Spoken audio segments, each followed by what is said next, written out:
సంవత్సరాల తరబడి ఎన్ని మందులు వాడినా మీ మోకాల నొప్పులు తగ్గట్లేదా? ప్రాణ పెయిన్ క్లినిక్ లో అత్యాధునిక చికిత్స. ప్రస్తుతం మనతో పాటు ఉన్నారు senior and famous high court advocate Nageswara పూజారి గారు. ఒక్కసారి కోల్కతా ఇష్యూలో ఏం చెప్తారో సార్ విందాం. సార్ నమస్తే అండి. సార్, జరిగినటువంటి సంఘటన మనందరం చూసాము, ప్రపంచం మొత్తం చూస్తోంది. చాలా రకాలైనటువంటి ఎవిడెన్స్ని దాచిపెట్టారని చెప్తా ఉన్నారు. అలాగే ఆ అమ్మాయికి ఎన్ని చోట్ల అంటే అన్ని చోట్ల భయంకరమైనటువంటి గాయాలు అయ్యాయి. తర్వాత ఒకరు ఉన్నారని, 10 మంది ఉన్నారని, 9 మంది ఉన్నారని, 5 మంది, ఇట్లా రకరకాలుగా వినిపిస్తా ఉంది. ఇంకోటి ఏంటంటే, ఇందులో ఎక్కడైతే అమ్మాయి చనిపోయిందో అదే హాస్పిటల్లో పోస్ట్ మార్టం చేశారు. వేరే హాస్పిటల్లో చేయకుండా అక్కడే చేయటం అనేది కూడా ఇప్పుడు పలు రకాల ప్రశ్నలకి దారితీస్తోంది. ఎందుకు అక్కడ చేయాల్సి వచ్చింది? అక్కడే చనిపోయినప్పుడు అక్కడే ప్రాబ్లం ఉందన్నప్పుడు అక్కడే ఎందుకు చేయాల్సి వచ్చింది? సో వీటన్నిటిని చూసుకుంటే మీకేమనిపిస్తుంది సార్? ఈ కేసు ఎప్పుడు ఒక కొలిక్కి వచ్చే అవకాశం, అంటే అసలు ఏం జరిగింది ఫ్యాక్ట్స్ అనేది ఎప్పటికి తెలిసే అవకాశం ప్రపంచానికి ఉంది? ఇప్పుడు జనరల్గా ఒక ఇన్సిడెంట్ జరిగిన తర్వాత ఏంటంటే, మనకు ఇన్వెస్టిగేషన్ ఆఫీసర్ నియమించబడతాడు. అది యాక్చువల్లీ మర్డర్, అది కేసు. అది సో దాన్ని ఎక్కువ మీడియా కవరేజ్ రాకుండా ఉండటానికో లేకపోతే వాస్తవాలు దాచిపెట్టడానికో దాన్ని ఏం చేశారంటే ఆత్మహత్య కింద చిత్రీకరించే ప్రయత్నం చేసినట్టుంది. కానీ నిజమనేది ఎప్పుడు దాగదు కాబట్టి అక్కడ ఉన్న పరిస్థితిని బట్టి చూస్తే అది ఎవరు కూడా ఆత్మహత్య అని అన్నారు. సో ఇప్పుడు మీరు చెప్పిన అన్ని ఏవైతే ఉన్నాయో, దాంట్లో ఒక్కరు ఉన్నారని, 2 ఉన్నారని, లేకపోతే 5 ఉన్నారని, అక్కడే పోస్ట్ మార్టం చేయటం కానీ ఇంకా ఇతర ఇష్యూస్ ఏమున్నాయో, ఈ రకరకాల గందరగోళాల వల్ల ఏంటంటే దేశవ్యాప్తంగా నిరసనలు వెల్లువెత్తడం ద్వారా ఆ కేసుని సుప్రీంకోర్టే సుమోటోగా తీసుకుంది. కరెక్ట్. ఎందుకంటే ఈ దేశ ప్రజలకు నిజాన్ని చెప్పాల్సిన బాధ్యత దర్యాప్తులో ఏదైతుందో పారదర్శకత, అంటే హానెస్టీ ఉండాలని చెప్పేసి సుప్రీంకోర్టే సుమోటోగా తీసుకో జరిగింది. ఈ ప్రపంచం అంతా ఇన్ని చెప్పినా కూడా మనకు ప్రధానంగా కనిపించేది ఏంటంటే, ఆ సంఘటన జరిగి అంటే ఆ శవాన్ని అప్పగించి 3 అవర్స్ తర్వాత ఎఫ్ఐఆర్ అయిందనేది ఒక ప్రపంచాన్ని నివరపరిచే అంశం. అది ఎక్కడైనా కూడా జనరల్గా ఏమవుతుంది అంటే, ఒక క్రైమ్ జరగంగానే, ఎస్పెషల్లీ హీనియస్ క్రైమ్స్, అంటే నీకు 7 సంవత్సరాల కంటే శిక్ష పడే ఏ కేసు అయినా కూడా దానికి సంబంధించిన ప్రాథమిక సమాచారం అందినా కూడా ఎఫ్ఐఆర్ చేయాలి. ఓకే, ఇమ్మీడియట్లీ ఎఫ్ఐఆర్ చేయటంలో దగ్గర 3 అవర్స్. సో 3 అవర్స్ డిలే అయింది అంటే దాంట్లో ఖచ్చితంగా లేదు, ఆ విషయాన్ని దాచడానికి కానీ, లేకపోతే అది పబ్లిసైజ్ కాకుండా అంటే ప్రజలకు తెలియకుండా ఉండడానికి కానీ, లేదా ప్రజల్ని తప్పుదోవ పట్టించే అంశంగానే ఉండొచ్చు 100%. ఇక్కడ అంత పెద్ద కేసులో 3 అవర్స్ డిలే అనేది అసలు అది నమ్మదగ్గ విషయం కూడా కాదు అది జనరల్గా. ఎందుకంటే అంత 3 అవర్స్ డిలే, ఒక ఆడపిల్ల అర్ధరాత్రి పూట ఒక హాస్పిటల్లో చనిపోయింది అంటేనే, నార్మల్గా చనిపోయింది అంటేనే ఇమీడియట్లీ విత్ ఇన్ ద సెకండ్స్లో ఇన్ఫర్మేషన్ ఉంటేనే జనరల్గా పోలీసు వాళ్ళు ఎఫ్ఐఆర్ ఇమీడియట్లీ కొట్టుకొని సీన్ ఆఫ్ అఫెన్స్కి వెళ్ళాలి. ఒకవేళ అది సూసైడ్ అయినా సరే, ఏదైనా, దట్స్ వాట్ ఐఎమ్ సేయింగ్. 7 సంవత్సరాల కంటే శిక్ష పడి ఏ కేసులో అయినా కూడా విత్ ఇన్ ద సెకండ్స్లో ఎఫ్ఐఆర్ చేసుకొని ఇన్వెస్టిగేషన్ స్టార్ట్ చేయాలి. వితౌట్ ఎఫ్ఐఆర్ ఇన్వెస్టిగేషన్ చేయనికే లేదు. అట్లాంటి దాంట్లో ఒక 3 అవర్స్ డిలే ఎఫ్ఐఆర్ అంటే ఈ దేశంలో ఇంకా మహిళల మీద జరిగే దీనికి ఇంకా ఏముంది అనేది ఒక పాయింట్. కొత్త పాయింట్ చెప్పారు సార్, 3 అవర్స్ డిలే అనేది. సుప్రీంకోర్టు చాలా క్లియర్గా చెప్పింది. 3 అవర్స్ డిలే ఎందుకు అయిందనే దాని మీద ఇప్పుడు ఉంది దానిపైన. సార్, ఇప్పుడు ఈ ఎవిడెన్స్లన్నీ కలెక్ట్ చేసుకొని మొత్తం అసలు ఏం జరిగింది అనేది క్లారిటీగా తెలిసేసరికి ఎంత సమయం పట్టొచ్చు సార్ సుమారుగా? జనరల్ రూల్ ప్రకారం అయితే ఏదన్నా కేసు జరిగినప్పుడు విత్ ఇన్ ద 60 డేస్ కానీ 90 డేస్లో కానీ ఇన్వెస్టిగేషన్ పూర్తి చేయాలా. ఇవి స్పెషల్లీ ఐడెంటిఫైడ్ కేసెస్ కాబట్టి as early as possible conclude చేస్తారు. నాకు తెలిసి ఇంకొక 10-15 డేస్లో ఇన్వెస్టిగేషన్ పూర్తి చేసి ఛార్జ్ షీట్ వేసే అవకాశం ఉంటుంది. ఇప్పుడు బిఎన్ఎస్ చట్టాలు కొత్తగా వచ్చాయి కదా సార్, వీటి ప్రకారం ఇంకెక్కువ శిక్షలు పడే అవకాశం ఉంటుందా? లేదు పాతలాగే సేమ్ 376 ఐపీసీ ఎలా ఉందో అలాగే ఉంటాయి ఇవి కూడా? ఈ కేసు గురించి కనుక మనం ప్రత్యేకంగా మాట్లాడితే, ఏ బిఎన్ఎస్ అయినా లేకపోతే మనకు ఐపీసీ అయినా బిఎన్ఎస్ఎస్ అయినా కూడా దీంట్లో ఉరిశిక్ష పడే అవకాశమే ఉంటుంది 100%. ఎందుకంటే అత్యంత మానవీయంగా జరిగిన సంఘటన కాబట్టి ఇప్పుడు మనం మానవత్వాన్ని కాపాడుకోవాలంటే వాడిని చంపాల్సి వస్తుంది చట్టపరంగా. ఇంకా మానవత్వం బతికే ఉంది అనుకుంటే. సరే, ఇంకొకటి, ఇప్పుడు అఫెన్స్లో ఒకరు పాల్గొంటే ఒక రకమైనటువంటి చట్టం వర్తిస్తుంది, గ్యాంగ్ అయితే గనక ఇంకొక రకమైనటువంటి చట్టాలు వర్తిస్తున్నాయి అంటారు. నిజమేనా సార్? అది నిజమే. దాన్ని మనకు గ్యాంగ్కి సంబంధించి రూల్స్ వేరే ఉంటాయి, సింగిల్ క్రైమ్ రూల్స్ వేరే ఉంటాయి. కానీ నాకు తెలిసి దీంట్లో ఇక డైరెక్ట్ ఊరేసే అవకాశాలు ఎక్కువ ఉంటాయి. ఊరిని మించిన శిక్ష అయితే ఏం లేదు అది దేశంలో. కాబట్టి ఈ కేసు పరంగా చూస్తే ఊరేసే అవకాశాలు ఎక్కువ ఉంటాయి. ఇంకొకటి, ఆ అమ్మాయి డైరీ రాసే అలవాటు ఉందని, ఆ డైరీలో ఒక పేజీ చిరిగి ఉందని చెప్తున్నారు సార్. దానికి సంబంధించిన పిక్ నా దగ్గర ఉంది, నేను రివీల్ చేయలేను, సిబిఐ వాళ్ళు వద్దన్నారు. సిబిఐ వాళ్ళకి వద్దన్నారు అంటే ఇప్పుడు ఇన్వెస్టిగేషన్ లో అయితే చాలా విషయాలు బయటకు రావటం లేదు. ఎందుకు రావడం లేదు అంటే ఏంటంటే, ఆల్రెడీ కేసు జనాల చేతులకు వెళ్ళిపోయింది కాబట్టి ఇంకా ఏమన్నా విషయాలు తెలిస్తే జనాల ఆగ్రహం పెళ్లిబికే అవకాశం ఉండొచ్చు, ఓకే ఓకే ఇంకేమైనా జరిగే అవకాశం ఉండదు. కాబట్టి మ్యాక్సిమం ఇన్వెస్టిగేషన్ సంబంధించి బయట అవుట్ సోర్స్ నుంచి ఇన్ఫర్మేషన్ తప్ప మనకు ఎగ్జాక్ట్ ఇన్ఫర్మేషన్ ఎవరి దగ్గర లేదు. ఆ డైరీలో పేజీ ఏదైతే ఉందో అది ఖచ్చితంగా కోర్టుకైతే సబ్మిట్ చేస్తారా? చేయాల్సిందే కదా? డెఫినెట్లీ సబ్మిట్ చేస్తారు, సబ్మిట్ చేయాల్సింది. అది ఇన్వెస్టిగేషన్ జరిగేటప్పుడు ఏంటంటే ఇప్పుడు జనాలు కొద్దిగా ఆగ్రహంతో ఉన్నారు కాబట్టి మరి ఆ పేజీకి ఇంకేమైనా సెన్సేషనల్ ఇష్యూస్ ఏమైనా ఉన్నాయా లేవా అనేది దాంట్లో ఉంటుంది. కాబట్టి కొద్దిగా ఇన్వెస్టిగేషన్ టైంలో కొన్ని ఓపెన్ చేసినా కూడా మిగతా విషయాలు ప్రభావితం చేస్తాయి బాగా.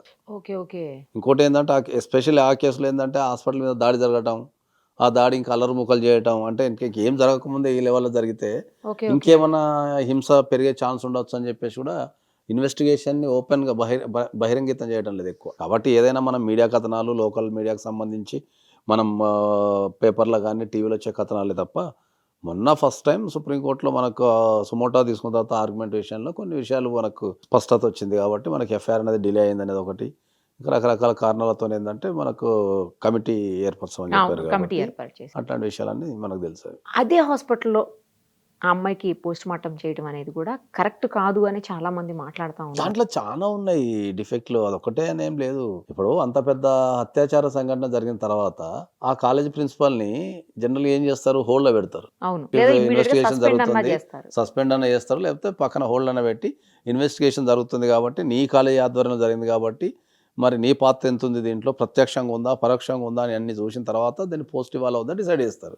సో అంత పెద్ద సంఘటన జరిగిన తర్వాత అతనికి ఇమ్మీడియట్లీ వేరే హాస్పిటల్లో పోస్ట్ ఇచ్చేశారు, హోల్డ్ పెట్టాలి కదా అనేది ఇచ్చేశారు. కాబట్టి చూడాలి మనం ఇంకా ఇన్వెస్టిగేషన్ ప్రాసెస్. అంటే ఎంత పెద్ద బ్యాక్గ్రౌండ్, ఎంత పెద్ద స్టోరీ వెనకాల ఉంటుందో అనే డౌట్లు అయితే ఖచ్చితంగా వస్తూ ఉన్నాయి సార్ ఇవన్నీ జరుగుతున్న సంఘటనలు చూస్తుంటే.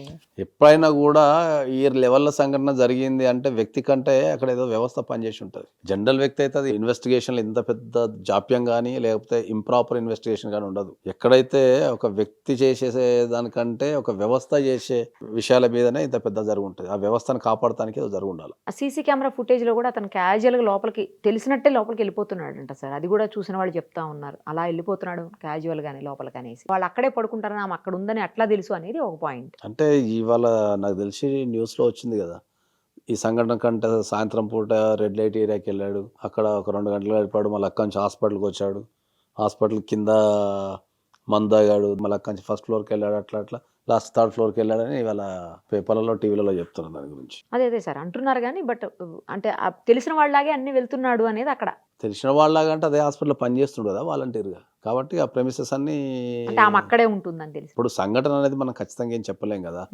ఆమె పరిచయం ఉందా పరిచయం లేదా, లేకపోతే అనుకోకుండా జరిగిందా, కావాలని ప్లాన్ చేశారా అనేది ఇన్వెస్టిగేషన్ రిపోర్ట్లోనే కంపల్సరీ రాస్తారు. ఆ షార్ట్ షీట్ వచ్చిన తర్వాత అప్పుడు short sheet is available for everybody. అవునా, తెచ్చుకోవచ్చు, కోర్టుకి వెళ్ళి ఇచ్చే అవకాశం ఉంటుంది. దాని తర్వాతనే దానిపైన అనాలిసిస్ జరుగుతుంది. కానీ ఆ అమ్మాయి వీడియోలో అయితే మనం చూసాం కదా సార్, అమ్మాయి వీడియో చూసాము. ఇప్పుడు అవన్నీ వేయొద్దని కోర్టు చెప్పింది కానీ సుప్రీంకోర్టు ఎక్కడ వీడియోలో వేయొద్దు, ఫోటోలు చూపించొద్దు అని చెప్పింది కానీ బట్ వచ్చాయి, అప్పటికే చూసేశారు అందరూ.